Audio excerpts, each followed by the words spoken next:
Test, test, test, test, test, test. This is me with the audio on the end. Hi friends, welcome back to the channel. If you don't know where you are, I'm Caroline. This is a channel where I started doing interior design stuff. I enjoy interior design. I think it's a fun time, but it is not even in the top 5 of my top interests. So today we're gonna talk about 5 things that I won't shut up about. We've got some books, we've got some podcasts, we've got a YouTube channel, and mostly we've got a bunch of great thinkers, in my opinion. Nothing in this list is sponsored. These flowers are for sure dead, but you know what? I like the color of them so much more dead than when they were alive. What does it mean? I don't know, but they're staying here. I like them. Here we go. I think you're gonna freaking like this. I'm so excited. Okay.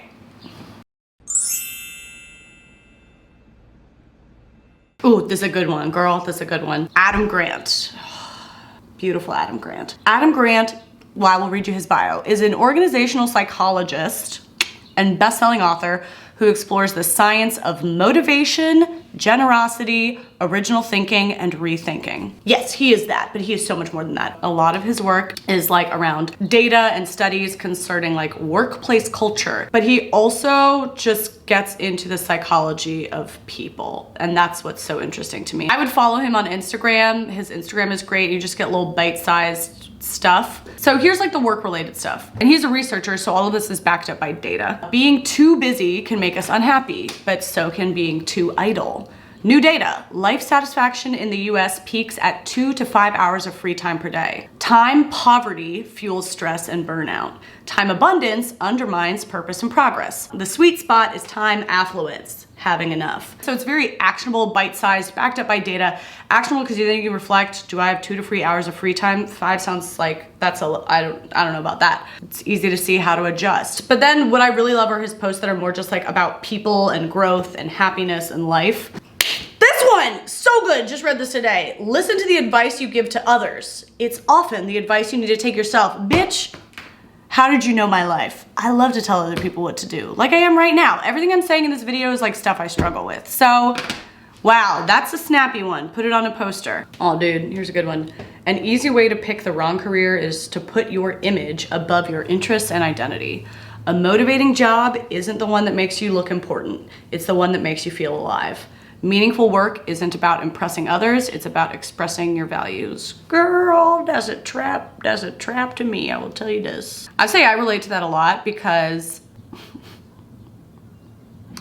I struggle with my career in tech as my day job. I do coding, whatever.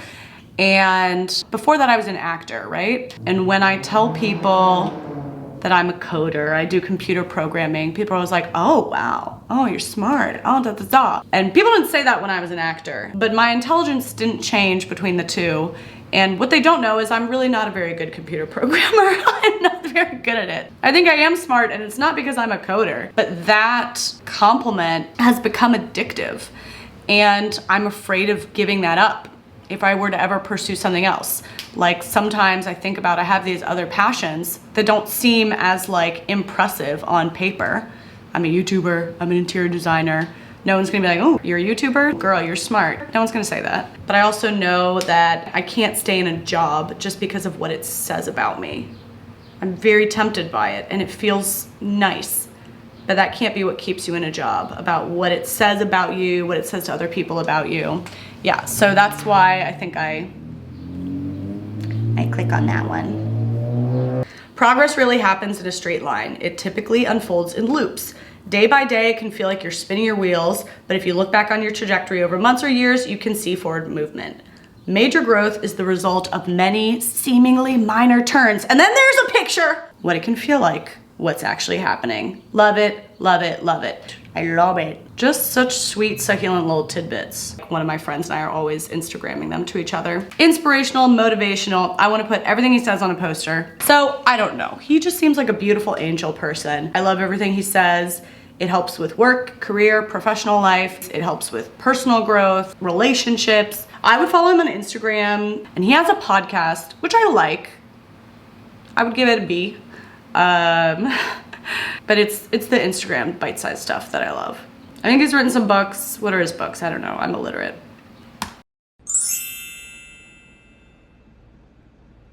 I gotta talk about, I've talked about on this podcast, is this a podcast? It's not. On this YouTube channel before, hands down, my favorite podcast, How I Built This with Guy Raz. First of all, I am pretty illiterate. It's very hard for me to read, so I do listen to a lot of stuff. I do read sometimes, but it's painfully slow. But I would like to echo for all the other challenged readers out there that reading is just a vehicle for getting information into your head. The act itself is not a virtue. Learning is a virtue. Learning is a virtue.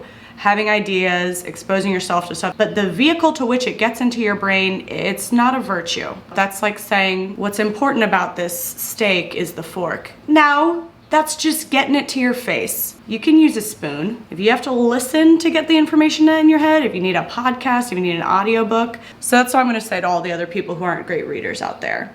Does it mean that I am opposed to learning and ideas? It does not. So that was a tangent. Okay, How I Built This podcast, it's by far my #1 favorite podcast. Each episode focuses on a company's founder. Companies you've heard of, Airbnb, Ben & Jerry's, Spanx, Lululemon. It focuses on the founder. And basically their arc, since they were a kid until they founded this, million or billion-dollar company. Whether you're interested in founding a company or not, I think is completely irrelevant. This podcast is just like the human story. What's amazing about these stories is that every single one is comprised of a million moments of failure, ups and downs. The path to success is like this. It's not like this. It never is. They're exceptional stories in so much as they resulted in these enormous companies, but they're very average stories about the human experience. Trying one thing and having it fail, thinking you're aiming at one thing and it forks off and goes a completely other way. The founder of Lululemon, he started off designing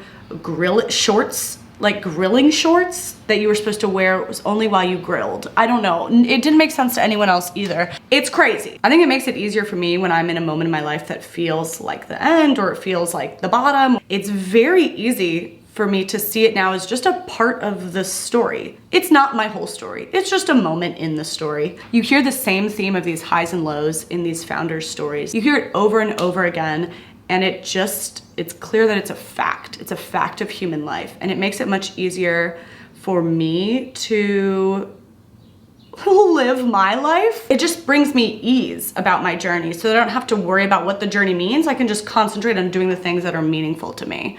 And you don't get bogged down by not being able to see the end point. Because you don't have to be able to see the end point in order for the journey to go well. Then you also get to learn all these fun behind the scene things about some of the companies that products and things you probably use every single day. If you're looking for some good episodes, I do love the Lululemon episode. Tate's Bake Shop, if you know those cookies, that woman founded a whole cookie company. It was all stolen from her. The whole company I think it was named after her. It was Kathleen's Bake Shop. And even her name, she named it after herself, was stolen from her and she couldn't use it anymore. And she had to start her whole business over from scratch. How did that not sound like the end of your career? And then, she built this amazing new thing. Spanx is the pilot episode. That one, I think, is most inspiring to people because it's this woman who really just had an idea and no experience, no business background, no manufacturing experience. She literally invented something, got it manufactured, went door to door to people, and created this huge empire. Airbnb is a great example of something we take for granted now, right? Everyone uses Airbnb, but how difficult it was for them to explain that idea to people before it was an accepted concept. How uncomfortable people were with the idea of you're going to let strangers into your home. The whole thing was just a crazy magic trick they had to do. How I Built This is the story of the human adventure. It also helps me supporting other people better. Friends who are chasing a dream. I swear I had something to say here, but instead I just completely zoned out for a solid 30 seconds. So instead I'm gonna take this opportunity to say, if you guys like videos like this, go ahead and subscribe. You can hit the bell for alerts. You know what to do. What else? I make videos like this. I do a lot of interior design content. I do vlogs. It's a fun time. Okay, she's still not back. Almost. And we're back. Yeah, I don't know. Maybe I don't need to include that. It's a great podcast. You should listen to it.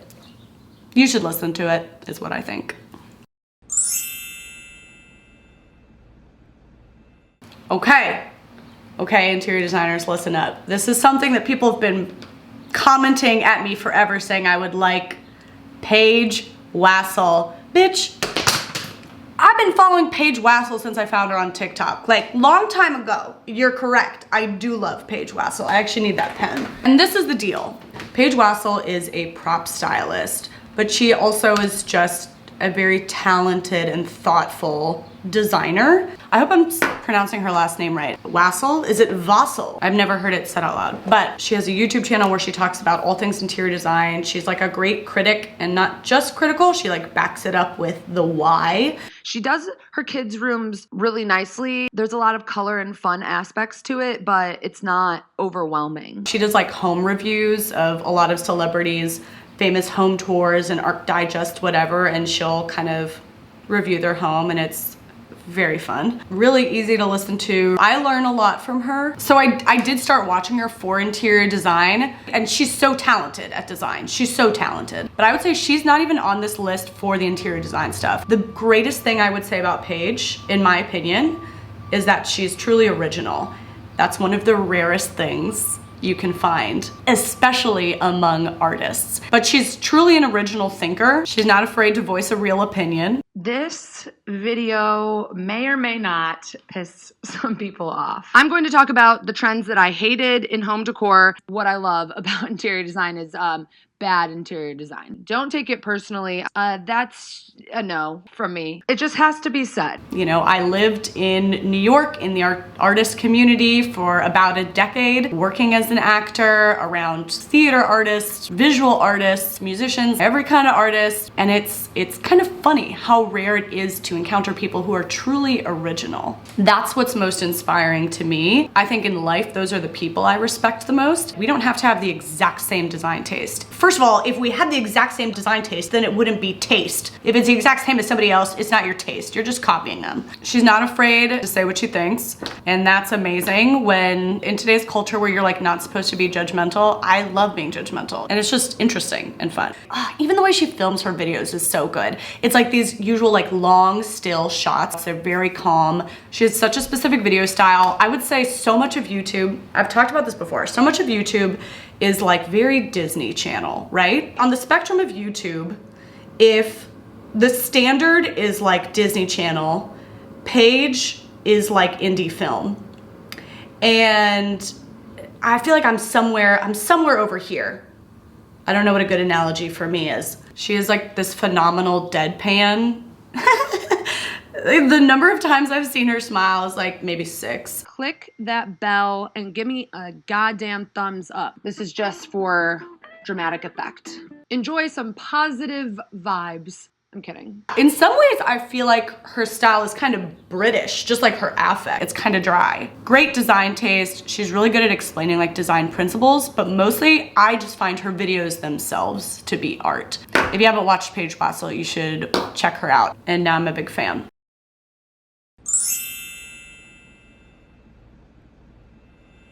Ooh, what number are we on? 1, 2, 3, 4. Number 4, y'all, is shockingly a book. I'm muscling my way through it. It's this book. I'm reading it right now. When You Greet Me, I Bow. It's kind of a weird title. I'm not that far in. How far am I? I'm on page 81. I did a good job. When You Greet Me, I Bow, Notes and Reflections from a Life in Zen, from this guy, Norman Fisher, who's a Zen master. I don't know really anything about Buddhism, but I don't think you have to be a Buddhist or into Buddhism to benefit from this book. I can tell you a little bit about it. Even the title, When You Greet Me, I Bow, is taken from this Buddhist proverb. And this proverb talks about a Zen student who goes to study with a Zen master. He's studying with a Zen master for a while. Excuse you, motorcycle. You're making me very un-Zen. But the Zen student goes to study with a Zen master, and he's there for a while, and eventually the student snaps. He's like, what the fuck are you even teaching me? I'm not learning anything with you. Like, where are the lessons? And the Zen master is like, what do you mean? When you greet me, I bow. When you bring me tea, I receive it. When you sit, I stand next to you.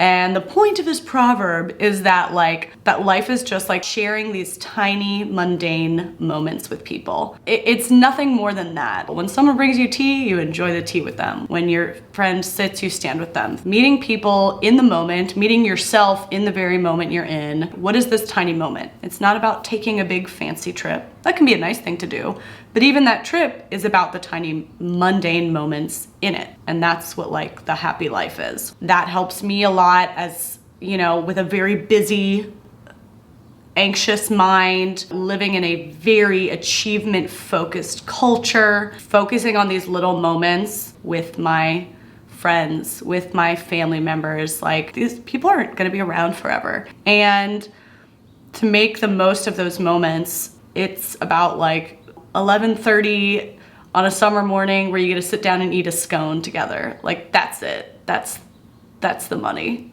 I love it. I love the book. Should I read you some quotes? I will. There's this one scene where it talks about the Zen master or whatever, who is visiting his cousin, and his cousin has this really fancy car, and they're riding around in the car, and his cousin is like so surprised that this Buddhist, is he a monk? Is a monk the same as a Zen master? I don't know. But this Buddhist dude enjoys this convertible, this fancy car. Isn't that like not what Buddhism is about? But he's like, no, that's kind of not the point. In experiencing the material world, there are always two elements at play. The material object, in this case the car, the highway, the scenery going by, and the sense organs and mind that apprehend the object. So-called materialists emphasize the object. So-called non-materialists emphasize the organs and the mind, but we actually need both.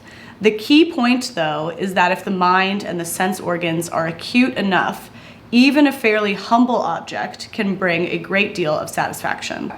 Lovely, I love it. Ooh, this is a wild one. This is talking about like loving relationships, accepting that you like don't own and don't know this person, and you never will. Any person, like we actually really never know anybody. We are a mystery. If you think you know somebody, you don't. And that doesn't mean that you don't love them or that they don't love you or whatever, but we really never know each other because we can hardly even know ourselves. This means that we are willing to give the beloved up, to recognize that we can never really know them or in any absolute sense depend on them, any more than we can depend on our own body or the weather. They are a mystery and as such unpossessable. To love someone truly is to recognize this every day, to see the preciousness of the beloved and the time we have together, to renounce any clinging need for or dependency of the other, and to make the effort to open our hands so that instead of holding on, we are nurturing and supporting. Yeah, I guess it's just about like releasing the ones you love and not needing them to be a certain way, that's hard for me. I bought this book when I came back from my recent trip to New York. If you watched my New York vlog, I really like had an identity crisis coming back from that. I've just been like, I'm always looking for myself. Where this bitch at? I don't know. I left that trip and I was just like, shit. No, I don't know. I still don't know who I am. So I got on the train ride home and I ordered like 4 books on Buddhism. Okay, well this just turned into me reading to you guys from a book. And there's more. There's a lot more. I haven't figured out all of Buddhism yet.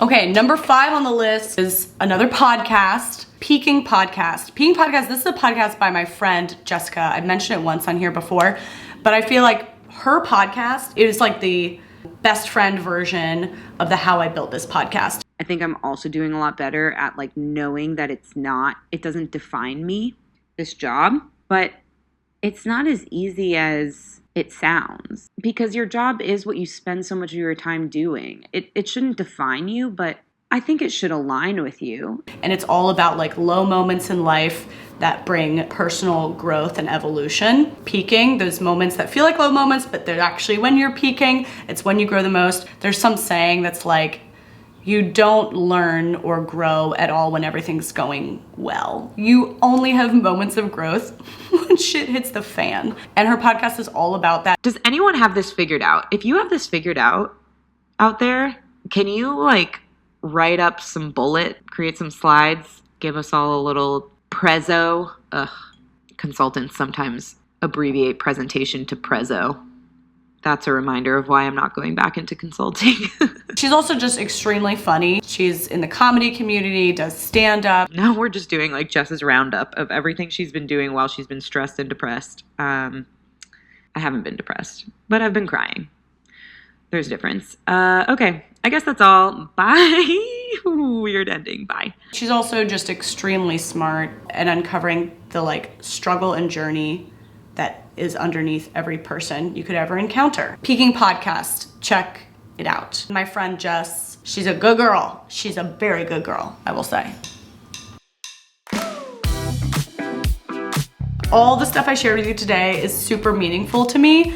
It's stuff that I think about all the time, inspires me every day, whether as a designer, as a friend, as an employee, and just as a human trying to communicate my best and understand myself and understand others. So I hope some of it was inspiring to you as well. There's so many other like thinkers and sources of inspiration that I would be interested in sharing. If you guys like this video a lot, I'll do another like it down the road. I don't know if anyone cares, but I'm really passionate about everything I shared today. Let me know. I'm really interested to hear if any of these people like resonated with you. I would love to hear what hits. And that's it. That's my little injection of inspiration for the day. If you want more like this, you can subscribe to the channel or don't and go out there and live your life. I hope you have a great day, guys. I'll see you soon.